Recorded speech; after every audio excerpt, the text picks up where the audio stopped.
ফের একবার সোনার দামে আগুন, দেখুন এক ভরি সোনার দাম কত। তলানির দিকে থাকলেও আবার চাঙ্গা হয়ে উঠেছে আরব আমিরাতের দুবাইয়ের স্বর্ণের বাজার। দীপাবলি উৎসবের পর স্বর্ণের দাম হঠাৎ পড়ে গেলেও এখন তা আবার ধীরে ধীরে ঊর্ধ্বমুখী।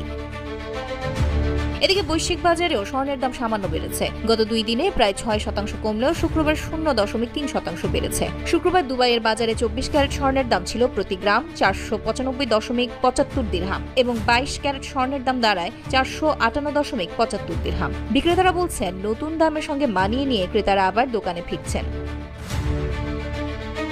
যুক্তরাষ্ট্র চীন বাণিজ্য সমঝোতা নিয়ে ইতিবাচক ইঙ্গিত আসায় নিরাপদ বিনিয়োগ হিসেবে স্বর্ণের প্রতি ঝুঁকি ধরার মনোভাব কিছুটা কমেছে।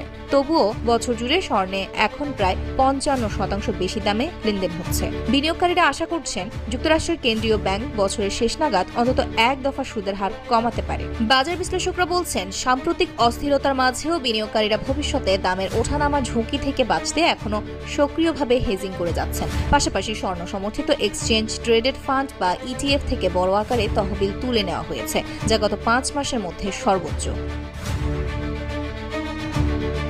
জুলিয়াস বেয়ারের নেক্সট জেনারেশন রিসার্চ বিভাগের প্রধান কার্স্টেন মেংকে জানান, হঠাৎ দাম কমার ঘটনাকে স্বাভাবিকভাবেই দেখা উচিত। তার ভাষায়, এমন বড় উত্থানের পর কিছুটা দাম স্থিতিশীল হওয়া বা সাময়িক বিরতি বাজারের জন্য স্বাস্থ্যকর। মেংকে মনে করেন, স্বর্ণের ভিত্তিগত অবস্থা এখনো মজবুত। নিরাপদ বিনিয়োগের চাহিদা, কেন্দ্রীয় ব্যাংকের ক্রয় বৃদ্ধি, সুদ কমার সম্ভাবনা এবং দুর্বল ডলারের বাজার সোনাকে সুবিধায় রাখছে।